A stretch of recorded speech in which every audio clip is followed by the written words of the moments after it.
classe de batismo vai estar aqui junto com o pessoal, né, na revelação. Então vamos orar antes de começar esse dominical. Pai, nós queremos agradecer a Deus pela tua fidelidade nas nossas vidas. Esteja, Pai, agora falando nos nossos corações, dando entendimento da tua palavra. Possamos cada dia crescer diante de ti, Senhor. Derrama a tua graça na vida do teu povo. No nome de Jesus. Amém, Senhor. Pessoal, então vamos lá. Nós estamos na lição 9 da classe de batismo. E nós vamos ver sobre a origem da igreja presbiteriana. Nós não vamos aprofundar muito no lado histórico, por quê? Porque em outubro é o mês da reforma. E aí a gente vai ter um estudo, então, mais aprofundado sobre a reforma, tá? Sobre alguns nomes. Então eu vou citar alguns nomes, mas a gente não vai aprofundar muito neles, porque é só para vocês terem uma noção. Okay? Aprofundar vai ser em outubro, tá bom? Então vamos lá, próximo. Atos capítulo 20, versículo 29 a 31, fala o seguinte: eu sei que depois da minha partida, entre vós penetrarão lobos vorazes, que não pouparão o rebanho, que dentre vós mesmos se levantarão homens, falando coisas pervertidas, para arrastar os discípulos atrás deles.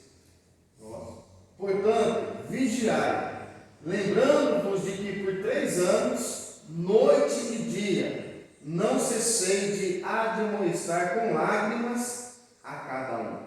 Próximo. Então vamos lá, pessoal. O que em Atos estava falando?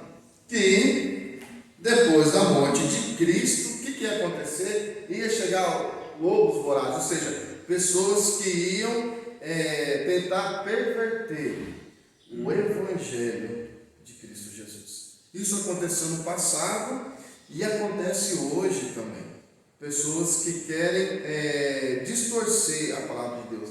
E é por isso que nós temos então que compreender por que as pessoas querem distorcer tanto a palavra de Deus. Qual o objetivo das pessoas distorcer a palavra de Deus? Por que eles querem? Você já parou para pensar que desde o passado e até hoje há muita deturpação da palavra de Deus e também perseguição por causa de Cristo? Então, quando a gente olha para o passado, a gente olha a história, ela é importante. Por que a história é importante? Porque nós vemos como que Deus ele atuou durante a história. E se a gente não tiver história, como que a gente vamos aprender alguma coisa? Né? E a história é importante. Até o Reinaldo Carrosani já mostrando, falei 2004, né? Algo que ficou registrado lá atrás, em 2004. De repente, nem eu e ninguém que tem noção, de repente, de uma pessoa lá que conheceu a Cristo Jesus em 2004, a gente não tem noção. Por quê? Porque a palavra de Deus, quando ela é semeada, ela não volta vazia. Alguém ouve, penetra no coração e daqui uns dias vai frutificar. E muitas vezes, gente, a pessoa muda de cidade, muda e a gente não tem noção. Mas a palavra de Deus, ela é pregada. E nós somos frutos disso, porque algum dia lá atrás, lá no passado, alguém falou de Cristo para nós, e é por isso que estamos aqui. Então, quando a gente vai falar assim, a origem da igreja presbiteriana, como que se deu a origem da igreja presbiteriana? Bom, primeira coisa, a gente tem que compreender que a igreja de Cristo, ele nasce com Cristo.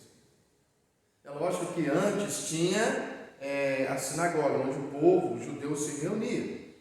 Para quê? Aprender da palavra. E aí, vem Cristo, Cristo chama os 12 discípulos e eles saem para pregar o Evangelho. E eles, então, fazem um ajuntamento de pessoas, que nós já chamamos de igreja. E eles se reuniam, como a gente já viu nas lições passadas, eles se reuniam em casas, tinham um local também para aprenderem da palavra de Deus, para ter o ajuntamento. E acontece o seguinte, que durante a trajetória de Cristo, nós vemos que as pessoas perseguiam Cristo. Cristo teve perseguição. E depois da morte de Cristo, continua tendo perseguições. E se vocês procuram hoje no Google, que hoje está tudo fácil, né? Procura lá no Google como que os discípulos morreram. Coloca lá, só digitar, né? Hoje todo mundo tem acesso à internet. Né? Coloca lá como os seus discípulos morreram. A morte dos discípulos de Cristo. Aí eles vão contar a morte de cada um. Né? E aí, gente, a gente vai ver como que a igreja ela foi perseguida. E eu quero dizer para vocês o seguinte, que a nossa luta não é contra pessoas, nunca foi contra seres humanos. A nossa briga nunca foi com seres humanos. E o inimigo, ele sempre tentou destruir as coisas de Deus e também a obra de Cristo. E aí ele viu que quanto mais cristãos morriam, mais pessoas se convertiam. Gente, é algo incompreensível ao pensamento humano. Dizer o seguinte, que eu vou pegar 100 cristãos, jogar na arena, onde o duro que essa cena, gente, é um desenho, mas foi real no passado. É uma cena triste, em que de fato isso aconteceu. Em que cristãos eram jogados na arena e os leões comiam cristãos. Olha que diversão! Tacar fogo nos crentes. Né? Então, agora, olha que coisa. Quanto mais eles faziam isso, o que acontecia? Mais cristãos se convertiam. Tem lógica ao pensamento humano sobre isso? Quando você mata 100 cristãos, de vez de pôr medo na população, o que acontece com a população? Eles crescem. Quanto mais medo, mais cresce. Gente, que coisa louca é essa? Que coisa doida é essa? Que quanto mais você põe medo, mais cresce. Isso é obra do ser humano? Isso é mensagem de alguém, de repente, alguém falando? Não, gente, isso é obra exclusiva do Espírito Santo. Na vida do ser humano. Porque quem que convence a gente da verdade não sou eu e não é nenhum outro ser humano. É o Espírito Santo de Deus. É o Espírito Santo que convence a minha vida e que convence a sua vida da verdade. Que Cristo é a verdade. Então as pessoas elas compreendiam através do Espírito Santo que Cristo era a única solução para a vida deles, independentemente da morte. E é por isso que eles morriam por causa do Evangelho.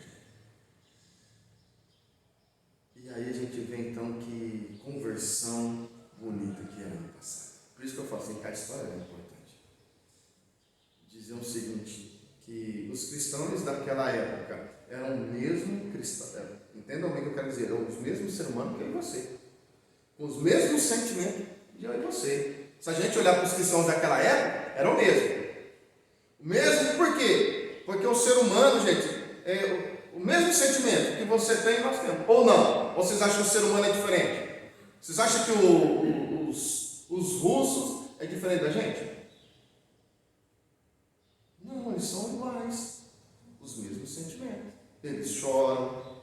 Não é isso? Eles têm alegria. Ou vocês acham que é tudo diferente? Não. Então, naquela época também. Mas o povo de antigamente não era igual esse povo lá de fora que é agora. Como? De lá não está tendo dó do ser humano, mas estão matando um ao outro. Então isso não tem amor um do outro, não é igual. Então, mas quando você... Primeiro fazia isso aí que o senhor está mostrando, né? Põe o povo aí para jogar os bichos para comer, né? Agora hoje lá, o que eles estão fazendo? Matando também. Matando, jogando povo, matando o ser humano lá, que não tem nada a ver com a vida dele lá. Então o ser humano é o mesmo. O mesmo sentimento que nem tem muitos cristãos lá na China que morrem porque não podem falar de Cristo. Até hoje então tem. Hoje não tem leões comendo, mas tem outras formas de matar os cristãos. Né? Muda-se então a estratégia do inimigo. Mas a perseguição acontece. Olha assim que estratégia do inimigo. Não, peraí, se nós estamos matando 100 e 500 estão se convertendo, a estratégia de repente que nós já ouvimos muito. Se a gente não pode com eles, junta-se a eles. Melhor estratégia para arrebentar com a igreja de Cristo. Já que eu não posso com eles, eu vou me aliar a eles. aliando a eles, eu posso destruir a base deles. Olha que estratégia. Eu nunca ia pensar nisso. Eu ia pensar em continuar matando. Olha que estratégia maligna de tentar destruir a igreja de Cristo. Já que eu não posso com eles, eu vou me aliar a eles. Próximo. Então vamos lá. O que acontece então, gente? Pode deixar aí. Olha só. Teve um cara, Constantino, vou falar rapidamente sobre ele. Constantino. O que aconteceu com Constantino, gente? Constantino, ele falou assim, bom, os cristãos estão crescendo, está tendo essa coisa, vamos fazer o seguinte, vamos unir o nosso reinado. Vamos compreender que o mundo, olha bem, na época de Roma, aonde Roma tinha conquistado, era mundo. Entendeu? Então, assim, quando a gente fala assim, Roma conquistou o mundo, na realidade, não é o todo o globo terrestre, não. Aonde os países que eles tinham conquistado, só que eles chamavam de mundo. E que eles não tinham conquistado? Eles chamavam de os bárbaros, né? Não, esses não são povos, esses não fazem parte do mundo. Entendeu? Então, quer dizer, então tinha outros povos sem ser o de Roma. Entendeu? Aonde Roma tinha conquistado. Então, quando a gente estuda a história no mundo secular, né? No mundo secular não, né? Quando a gente está no segundo grau, a gente aprende o primeiro grau, né? A gente aprende assim, olha, o mundo, aonde Roma tinha conquistado, mundo. E onde eles não conquistaram? Não era mundo. Mas existia gente, existiam outros povos? Existiam, mas não era reconhecido. Tá joia? Então, quando a gente fala assim, o mundo todo agora virou cristão, entenda bem, aonde Roma tinha conquistado. Ok?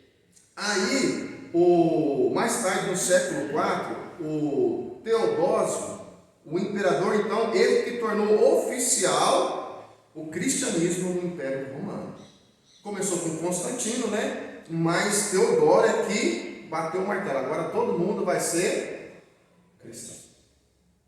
Então agora que eu falo a estratégia do inimigo. Por quê? Porque agora quem tinha práticas ocultas, quem cultuava o diabo, agora também ele era obrigado a dizer que eles eram cristãos. Então, na mente, é a mesma coisa, eu baixar uma lei aqui, mineiros todinho agora é cristão. Gente, vocês acham que as pessoas que não são cristãos de fato, eles vão ter um nome, mas a prática eles vão continuar tendo? Eles vão ter. Só que agora começa a entrar dentro da igreja. E aí, irmãos, no quarto século, então, começa a surgir a questão dos papas. Né? Próximo, cara. Em 366, o primeiro papa, Damásio I. Aí, o Leão I foi considerado por muitos o primeiro papa, só para vocês terem uma noção. Por quê? Porque o cristianismo começou com os discípulos, eles montaram a igreja. A igreja começou a se expandir, não é isso? Aí o que acontece?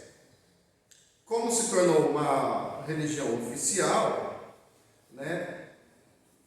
Então começaram a se organizar a igreja cristã do primeiro século. Só que acontece o seguinte, muitas práticas agora começaram a entrar dentro da igreja, a gente vai ver isso. E a primeira coisa é o seguinte, o primeiro papa. Por que o primeiro papa? Para dizer o seguinte, o Damásio, ele queria, peraí gente, eu vou ser o líder dessa bagunça aqui, que tinha muito bispos, né, tinha tal, peraí, eu vou ser o Papa, eu que vou comandar aqui sobre todo mundo. Então, por isso o Damásio começou, né, o primeiro Papa, historicamente, por quê? Porque ele que queria mandar em todo mundo. Por quê? Porque tinha muitos, peraí, alguém tem que mandar nessa bagunça aqui, gente, então eu vou mandar Damásio primeiro. Só que o Leão I é considerado o primeiro Papa, por quê? Porque ele defendeu a autoridade papal, dizendo o seguinte, espera aí, nós somos Papa porque nós somos Agora da linhagem aqui de Pedro. Por quê? Porque Pedro, aí Leão vai defender o papado, né? Porque muitos começou a falar, por que tem que ser um cara que vai mandar em todos nós? Né? Porque o que ele fala é lei. Então começou a ter a discussão. Aí Leão, primeiro, considerado o primeiro papa, por quê? Porque ele defendeu, não, gente, nós somos papa, porque Jesus considerou Pedro como o primeiro papa. E aí o primeiro papa, o primeiro pai de todos, que vai comandar a igreja de Cristo. Então, o Leão primeiro foi considerado o primeiro papa, em 366 depois de Cristo. Então vamos lá. A igreja está no ano de 2020. Olha só, nós estamos contando, nós estamos falando de 366. Então, olha, no 2022, olha só, toda essa bagunça começou em 366. Imagina só, a igreja que tinha que pregar o evangelho, anunciar o evangelho, começou agora com uma briga de poder. Ou seja, aquela igreja que era perseguida, a igreja que anunciava o evangelho, o que estava acontecendo agora? Ela já não estava mais, de fato, fazendo o que deveria fazer. Agora estava uma briga de poder. Próximo. Aí o que acontece, gente? Já diante dessa bagunça, já que agora nós temos um Papa, o que ele fala é lei. Compreendam bem que todo aquele cristianismo começou a ser ruim por quê? Opa, agora todo mundo é cristão. Imagine só, a mente já começou a bagunçar de muitas coisas, já começou a entrar para dentro da igreja. Aí, em 375, foi instituído o culto aos santos. Vamos compreender aqui. O culto é para quem? Nós aprendemos desde o Velho Testamento que o culto é para Deus. O culto é para Deus. Então, vamos lá. Olha a estratégia do inimigo. Ele não quis sempre destruir as coisas de Deus. A gente cultua a Deus. O que o inimigo quer? Ele quer que a gente cultue a Deus, mas ele quer que a gente cultue a Ele. Não é isso, inimigo? Então vamos lá. Lembra que no começo eu falei, já que eu não posso com eles, vou unir a eles e tentar destruir eles por dentro. A melhor coisa para destruir o ser humano, gente, nós pensamos não é tão bem. Se o Reinaldo pegar uma enfermidade, você vai ver a enfermidade, Reinaldo? Você pega um vírus, mas ele vai destruir a gente por... Não é assim? Mas se você pega uma virose, você não vê a virose, mas seu corpo por dentro vai sofrer. O que vai acontecer? Você vai tem virose que você vai ficar de cama, ou seja, você vai conseguir caminhar? Não. Você vai cair. Quando você é destruído por dentro, o exterior é afetado. O que eu quero dizer isso? A vida espiritual é a mesma coisa. Quando a gente é afetado espiritualmente, o nosso corpo externo também sente. Por quê? Porque nós desviamos das coisas de Deus. Então o que acontece? O povo cultuava a Deus. Com toda briga interna, ainda assim o povo ia e cultuava a Deus. O que eles fazem agora? Culto aos santos. Então, agora, já deixa de cultuar a Deus e começa a cultuar a santos. Olha a igreja de Cristo como que está, gente. E isso em 375, lá atrás. Eles deixam de cultuar o verdadeiro Deus e começam a cultuar a santos. Então, o que acontece hoje? Nós cultuamos a santos? Não. Por quê? Porque a Bíblia condena que a gente tem que cultuar a Deus. Então, existe o culto do amigo? Existe o culto do amigo? Existe, dona Ana? Vocês acham que existe o culto do amigo? Vocês acham que existe? Não. Porque o culto é para quem? É para Deus. O culto é para Deus. Outra coisa, é o que eu estou falando assim, gente. Olha para vocês, são práticas que foi lá atrás, que hoje pode entrar no nosso meio. E se a gente não tiver a percepção, nós caímos no mesmo erro, porque a gente fala assim, gente, nós não cultuamos santos, porque é pecado. Mas o diabo ele cria estratégias para tirar o culto a Deus. Então o culto do amigo existe? Não. Por que culto do amigo não existe? Porque a gente não cultua o amigo. Ah, mas é para trazer o amigo para a igreja. Não, gente, a gente tem que colocar na mente do povo o quê? Que nós cultuamos a Deus. Eu estou pegando coisa assim, gente, para vocês começarem a pensar, porque muitas vezes a gente tenta criar algo para poder evangelizar, não é isso? E nós temos mecanismo igual a igreja lá do passado. Usamos palavras que Deus abomina. Usamos palavras, olha bem. Culto é direcionado a Deus. Por isso que é teocrático. Quando a gente coloca o homem no centro, deixa de ser um culto teocrático. E isso é muito sério. O culto, ele é para Deus. O que o homem quer? O homem, ele quer o centro. Não, o culto é para Deus. Por isso que não existe culto fúnebre. Existe o quê? O ofício fúnebre. Qual que é a diferença? A gente vai levar ali um momento de palavra, não para o morto, mas para que a palavra de Cristo conforte a família.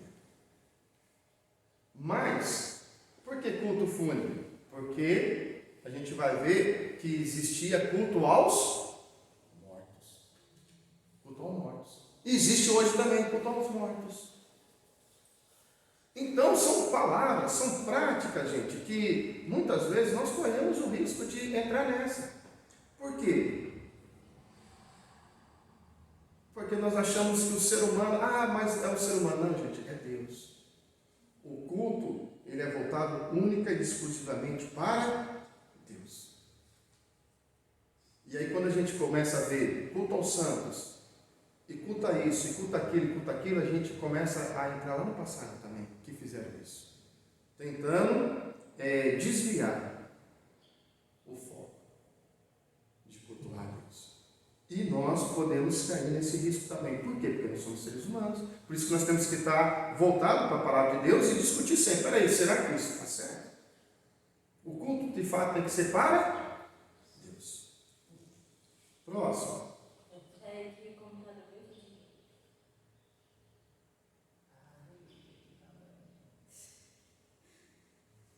Fica tranquilo. Então, enquanto ela está mexendo nisso aí, ela esbarrou algum dedo, alguma coisa, né? Vocês estão tendo compreensão? Está tendo dificuldade para entender?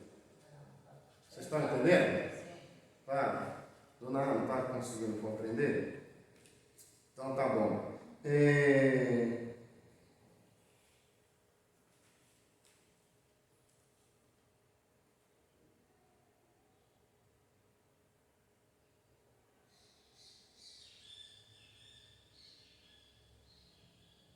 Então vamos lá. Próximo. Aí o que acontece? Em 431 institui-se o culto a Maria. Até então, gente, não existia Maria dentro da igreja. Não existia coisas de Maria. Era só os santos, adoração. Os santos, né? Então não existia culto a Maria. Em 431 institui-se então agora culto a Maria. Agora Maria é nossa intercessora. Maria agora é que vai interceder. Até então não tinha Maria. Agora coloca-se Maria, a defensora, a mediadora agora entre os crentes a Deus. Por que isso? Porque agora o Papa instituiu, acabou. Porque o Papa, ele é o mediador, né? Deus fala diretamente com ele. Ele é o mediador entre os homens. Então o que ele falou está falado. Antes então, até 431, não tinha. Agora passa-se a ter. Então agora Maria surgiu. Então, agora, de 431 até 2022, as pessoas, então, elas têm na mente delas que Maria é a mãe de Jesus. De fato, Maria foi mãe de Jesus, mas ela não foi especial assim de dizer que ela é mediadora entre os homens. Você não ora para a mãe. Isso foi instituído por homens, tirando o quê? O foco do homem e diretamente a Deus através de Cristo Jesus. E isso está arraizado na mente das pessoas. Por quê? Porque a criança ela começa a aprender essas práticas. E é difícil depois, a criança, ela fala assim, mas 40 anos aprendendo que Maria é mediadora. Agora estamos falando que Maria não é mediadora. Você acha que é fácil desconstruir aquilo que está na mente da pessoa? Não é fácil. Gente, nós estamos contando que histórias. De 431, nós estamos em 2022. Foi de geração em geração. Foi colocado, foi implantado na mente do ser humano. Não é fácil desconstruir. Não é fácil. Próximo. E aí, em 503, surge então o purgatório. Então vem cá, já que agora nós temos culto aos santos, já não tem mais culto diretamente para Deus, já tem culto aos santos, agora Maria é intercessora. E o que nós precisamos fazer? Vamos criar agora o purgatório. Purgatório por quê? Porque se você morrer, você vai direto para Deus? Não, você vai agora para o purgatório e lá você vai pagar seus pecados.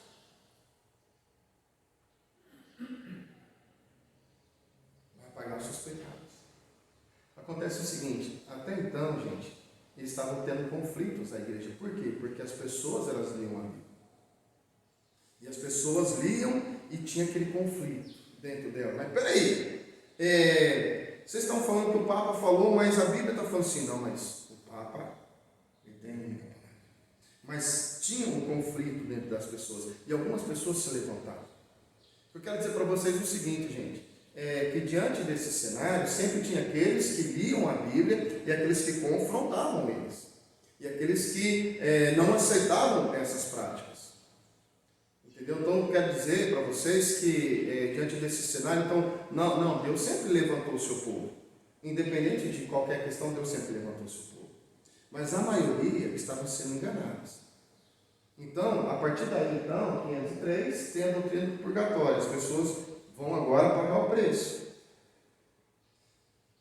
E para poder... Pode falar, Dona. Eu gostei de aprender ler o Crime dos Pais por causa nesse sentido aí do purgatório.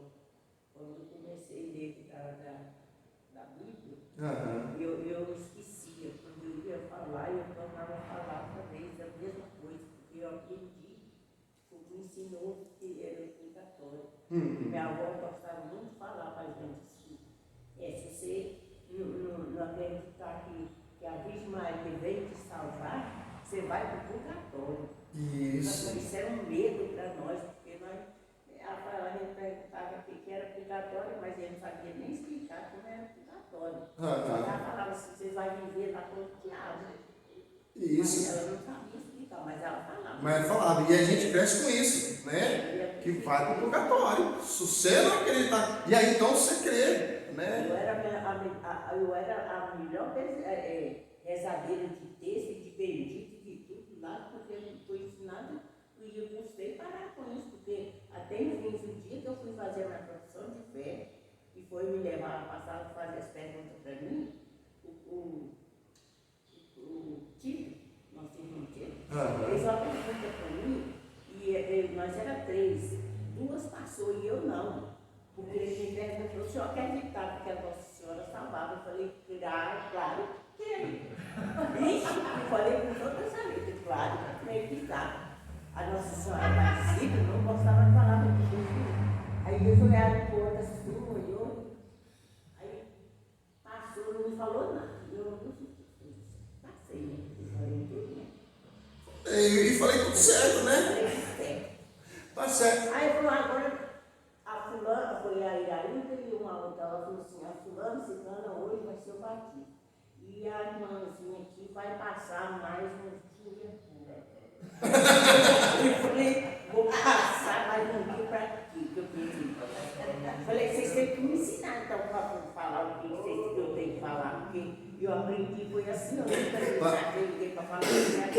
Não, mas a senhora está certa, assim, na visão da senhora, assim, mas quem que salva? Maria não, Maria, que é isso? Eu aprendi que Maria salva. Mas já por que não vai salvar, né? Pois é, eu falei. Isso. Até então, esse pensamento não estava errado dentro da senhora. Mas aí quando a gente vai para a palavra de Deus, a gente vê que Jesus, né, é a nossa única salvação. Não é isso? E aí que a gente vê que só Jesus. Não é mais que só Jesus. Então, o que convenceu a senhora não foi a palavra de quem estava instruindo a senhora, mas é a palavra de Jesus. Até então, dona Ana, aí eu vejo assim, é um processo natural do ser humano. Né? E eles fizeram certo, assim, dona Ana, vem cá, vamos voltar aqui para as Escrituras. E a partir do momento que o Espírito Santo de Deus abre a sua visão, e você compreende, nossa, mas realmente ele está falando que Jesus salva. Irmãos, eu falo assim, por quê? Isso acontece com a gente. A gente lê a palavra de Deus e fala assim, gente, e a gente é cego. E quando a palavra de Deus, quando Jesus fala assim, ó, tem olhos, mas não vem, e isso é uma realidade, porque a gente lê a palavra de Deus, e fala, mas não faz sentido. E depois você vai ler de novo, aquilo abre sua mente. E lá na minha família era você salvar. Então, Não tinha vereador e lá espírito. e aí, ó, você está vendo como o povo era enganado nisso. Né? Então, e essas práticas, gente, elas vão entrar dentro da igreja. Permanece até hoje em algumas igrejas. Próximo. Em 783, então foi adotado o que? Adoração de imagens e relíquias. Por quê, gente? Porque a igreja católica, que é a igreja que começou, né, ela é muito rica. Rica. Por quê? Porque agora eles começaram a inventar o que? Agora eles vão ganhar dinheiro. Vamos vender agora coisas relíquias. Você quer sair do purgatório? Né? Seu familiar está lá. Né? Nós podemos dar um jeito. E você quer as indulgências? Tem as indulgências. Veio depois, né? Mas já começou aqui com das imagens e as relíquias. De começar a vender coisa. E eles começaram a ganhar dinheiro com isso, vender coisa. Gente, e até hoje tem isso. Gente, Dentro das igrejas evangélicas, que as que a gente fala, a igreja católica vende as indulgências, essas coisas, e dentro da igreja que diz que é evangélica, vende outras coisas pior do que a da vende também. Mas isso tudo começou dentro da igreja em 783. Nós estamos em 2022, desde 783 essa prática. Infelizmente, de enganar o povo para pegar dinheiro do povo. Próximo. E aí, invente-se o rosário. Já viram aquelas pessoas que fazem aquelas orações? Sei quantos Pai Nosso. Capaz agora o terceiro. Dona das Artes. Isso aqui, para ficar mais fácil, né? Para ficar mais bonito. Para ficar mais bonito. Tem isso. Isso começou em 1090. Gente, está na Bíblia? Não, gente. Invenção humana. Tudo que é invenção humana foge das Escrituras e a gente vai fugindo do ideal que é buscar a Deus, que é caminhar para as coisas de Deus. Então tudo isso foi entrando dentro da igreja. Próximo. E a cruz, pastor? Por que tem que usar essa cruz aí? Porque a cruz. Por que o crente usa essa cruz, então? Porque o cristão, a cruz vazia é sinal da vitória de Cristo. A cruz vazia. Pois é, mas aí não tem nada a usar na cruz. Não tem nada a ver usar a cruz. Se você usar, entenda bem, a cruz vazia é sinal de vitória de Cristo. A cruz vazia. Venceu a morte. Venceu a morte. Então, você ter uma cruz, que nem as igrejas evangélicas geralmente tem. A gente tem que ir na porta. O sinal da cruz. Não, eu sei, eu falo assim. Vazio. Eu vejo homens, às vezes, com uma cruz mostrando que Cristo venceu a cruz vazia. Né? Tem cristão que usa a cruz, acha bonito, né? Aí é de gosto, mas vazia. Símbolo que Cristo venceu. Ele não está ali crucificado. Né? Tem gente que usa, aí é gosto. E aí, gosto, gente. Uns gostam, outro não. E aí, um gosta, os outros não. Mas a cruz vazia é sinal que Cristo venceu. Né? Ele não está ali morto. Próximo. E aí o que acontece então? Como muitos crentes começou a confrontar eles de fato, falaram, não, vocês estão errados, o que a Bíblia fala? E muitos começaram a confrontar. O que eles fizeram? 1229, proibiram os crentes de ler a Bíblia. Olha a estratégia, peraí, esse pessoal tá revoltando para a igreja. Né? A gente fala uma coisa e eles falam outra, mas eles tinham base bíblica? Tinha, porque eles estavam lendo. Peraí, eu estou lendo a Bíblia, vocês estão falando algo e eles estão falando outra. Peraí, se aqui está falando uma coisa e vocês estão falando outra, eu vou ficar com quem? Vocês estão percebendo que começou a ter revolta dentro da igreja? O que eles fizeram para calar a boca dos crentes? Vamos proibir a Bíblia. O que acontece então agora? Vocês verem ver aqueles filmes medievais em que eles pegam aqueles livros e tacam fogo? Gente, isso foi real. Isso foi real. Eles entravam na casa das pessoas. Quem tinha Bíblia era herege.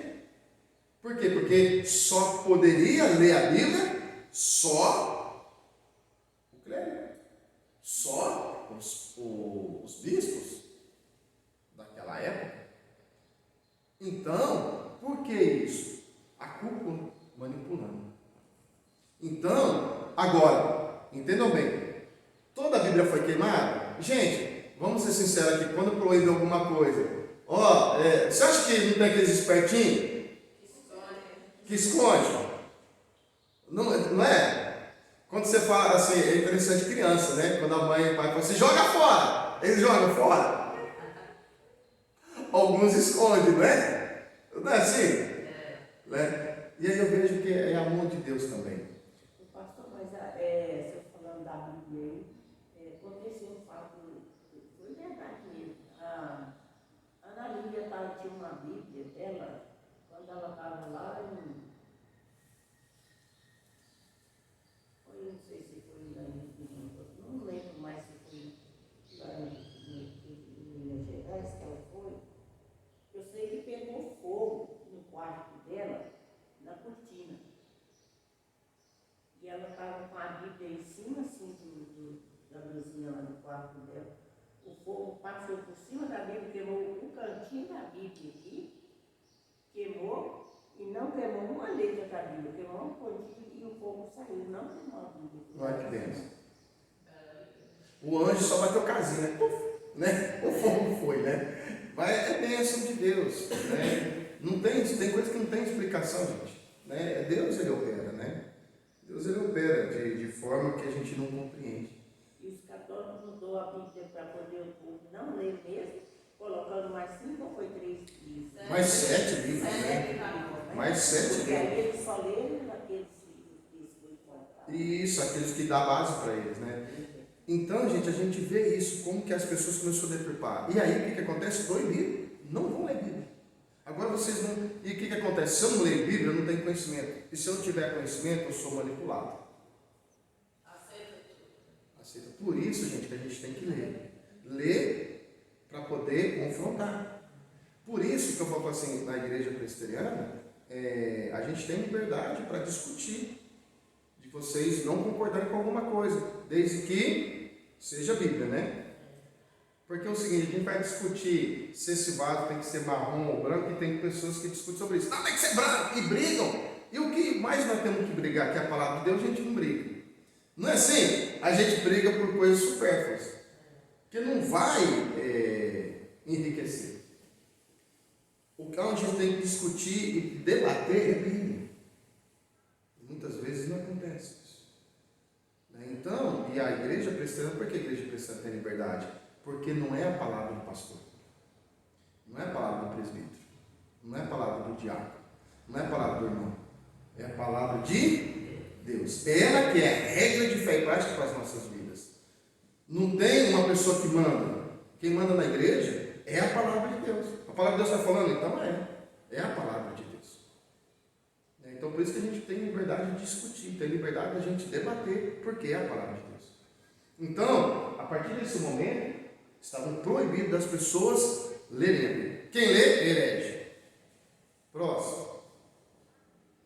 E aí o que acontece, gente? Vou falar rapidamente dos precursores. O que acontece? Esses homens começaram então a confrontar.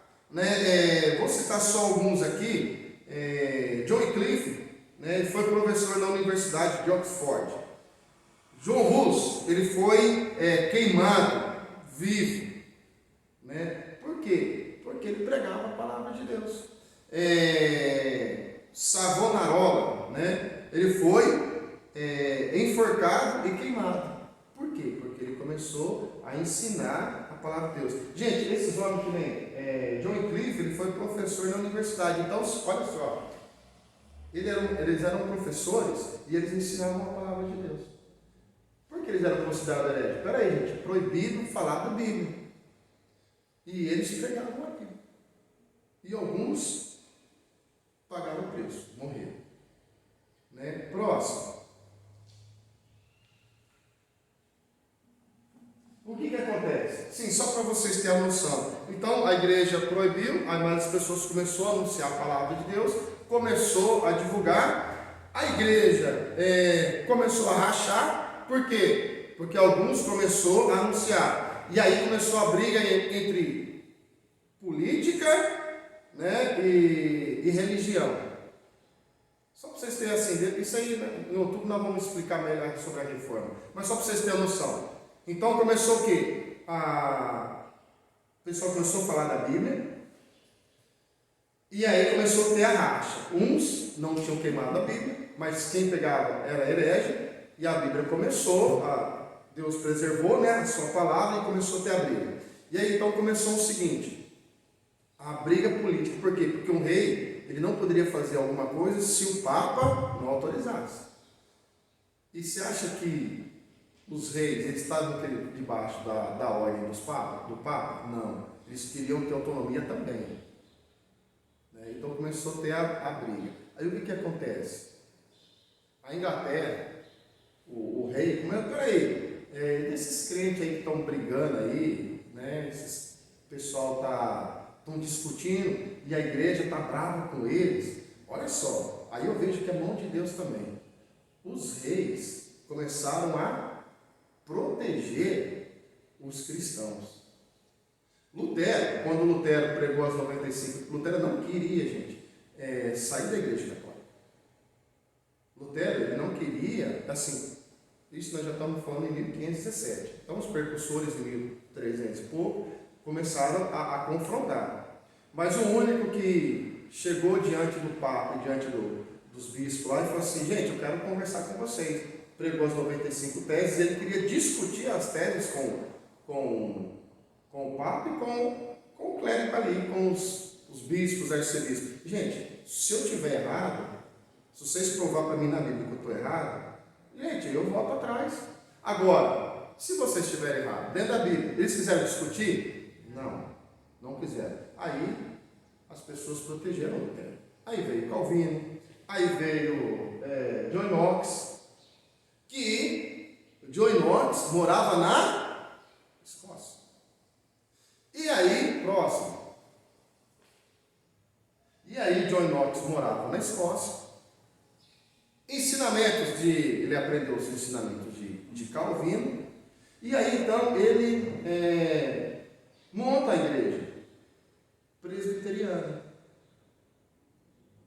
Presbiteriana vem da onde? De presbíteros.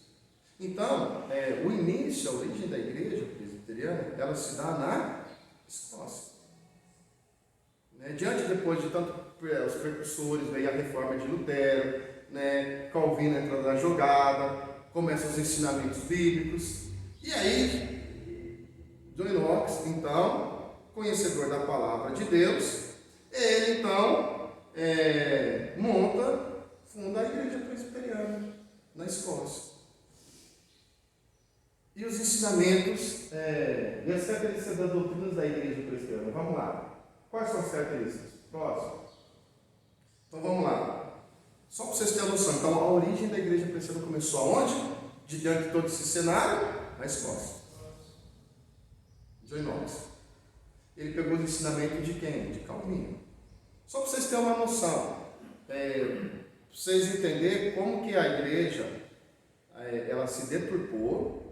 Por isso que teve um rompimento, tá, da igreja católica. Aí vem os reformadores e cada um. Então agora monta a igreja mais baseada onde? Na palavra de Deus, e não mais na palavra de um homem.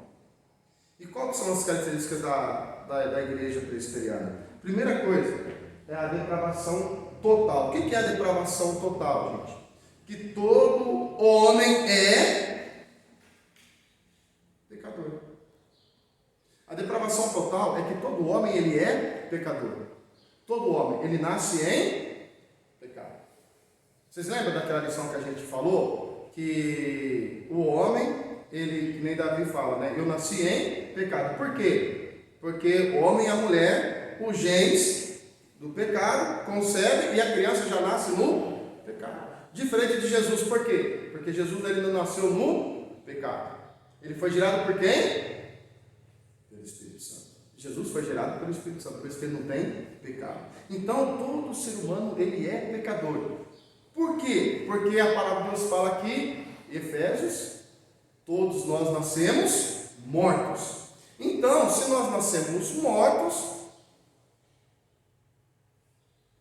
nós temos vida espiritual, todos nós estamos mortos. Por isso que é a depravação total. Todo homem está morto espiritualmente. Não tem ninguém.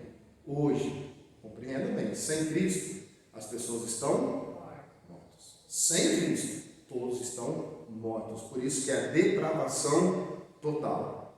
Porque todos estão mortos espiritualmente. Próximo. E aí vem a eleição incondicional. O que é a eleição incondicional, gente?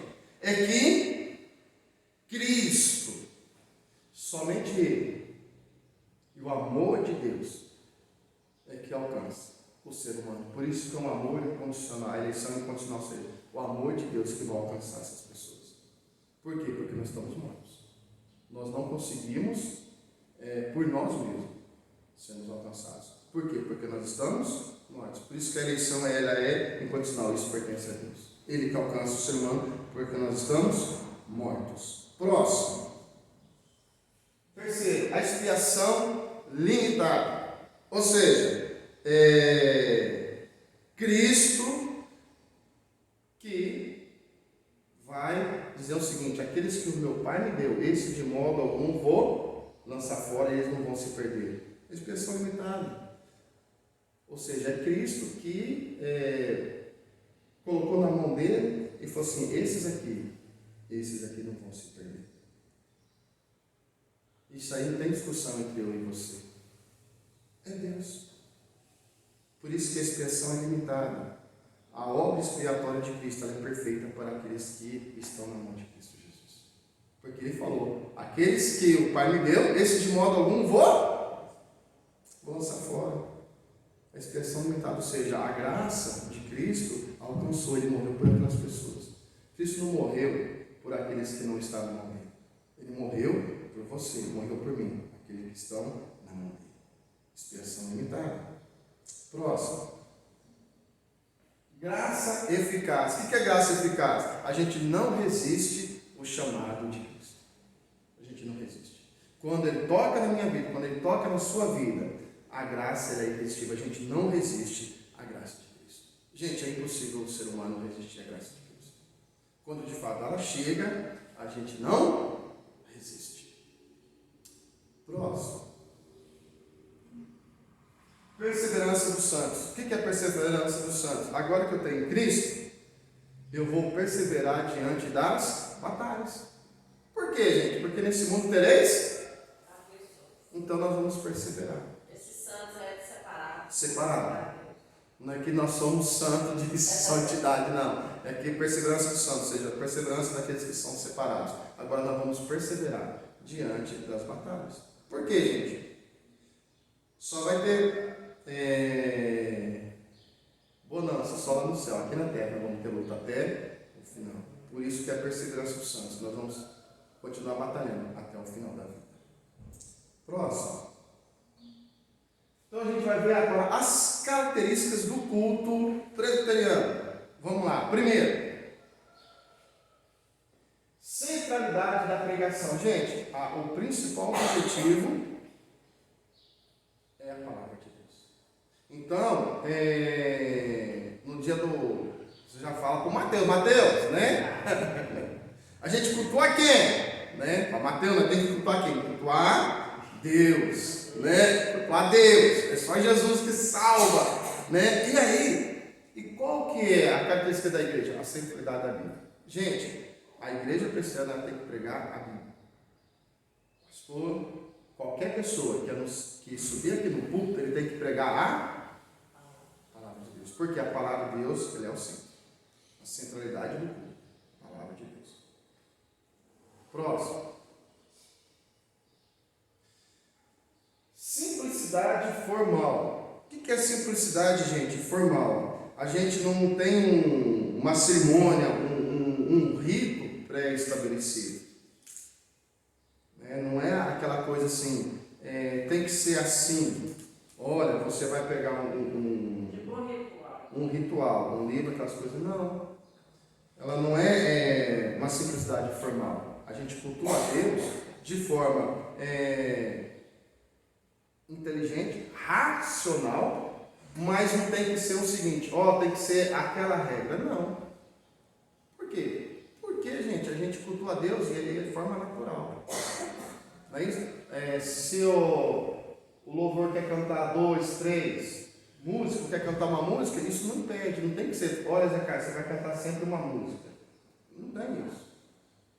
Né? Olha, você vai cantar 3 músicas, não é aquele ritual. Entendeu? Então não tem aquele ritual, uma simplicidade formal. Algo que a gente faz com racionalidade, mas não com falsidade, é algo normal. Algo normal, a gente cultua a Deus de algo normal. Próximo. Cântico congregacional. O que é cântico congregacional, gente? É que a gente leva o povo a adorar a Deus através da música. Por isso que fala cântico congregacional, isso. A gente leva o povo de Deus a cultuar a Deus. Então, a equipe de louvor, ela vai levar o quê? O povo agora a adorar a Deus através dos cânticos.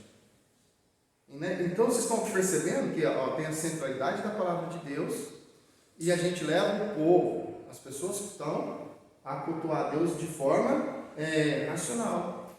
Vamos cultuar a Deus. Então o momento do louvor é levar a congregação, ou a igreja, a adorar a Deus agora através dos cânticos. Por isso que tem os cânticos congregacionais.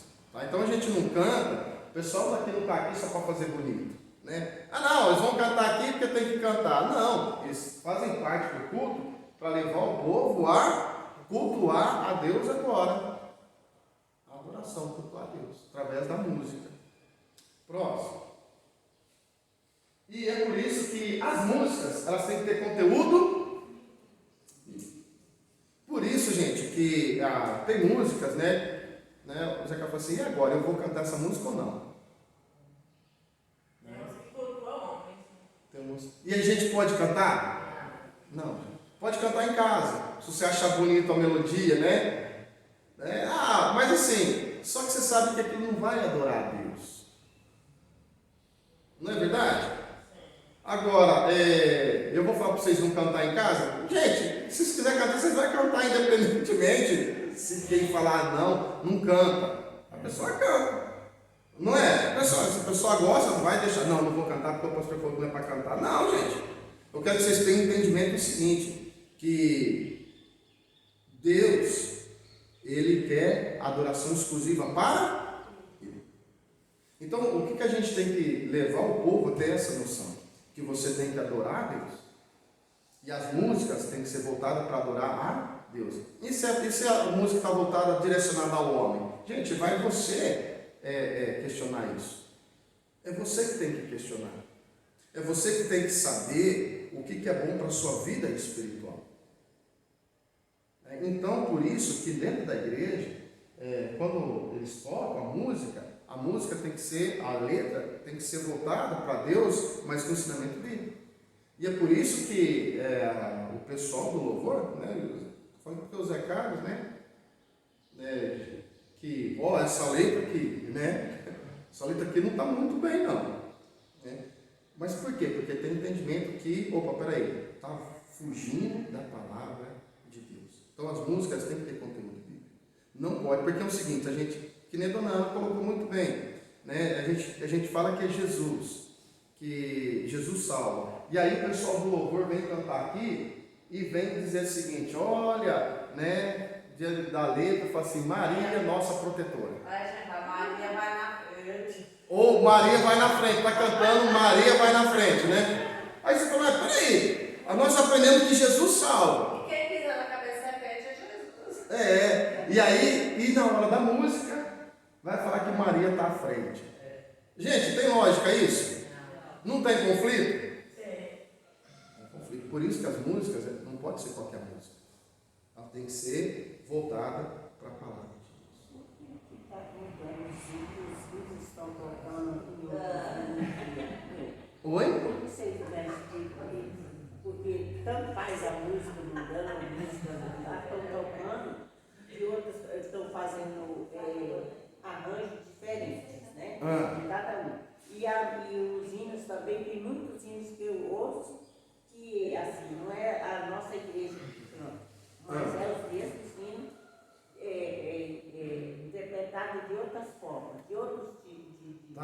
Tá jóia. Então vamos lá. Os ritmos, dona Ana, se a gente pegar o Linário Presbiteriano, né, os ritmos antigos eram músicas lá fora, músicas seculares, o ritmo.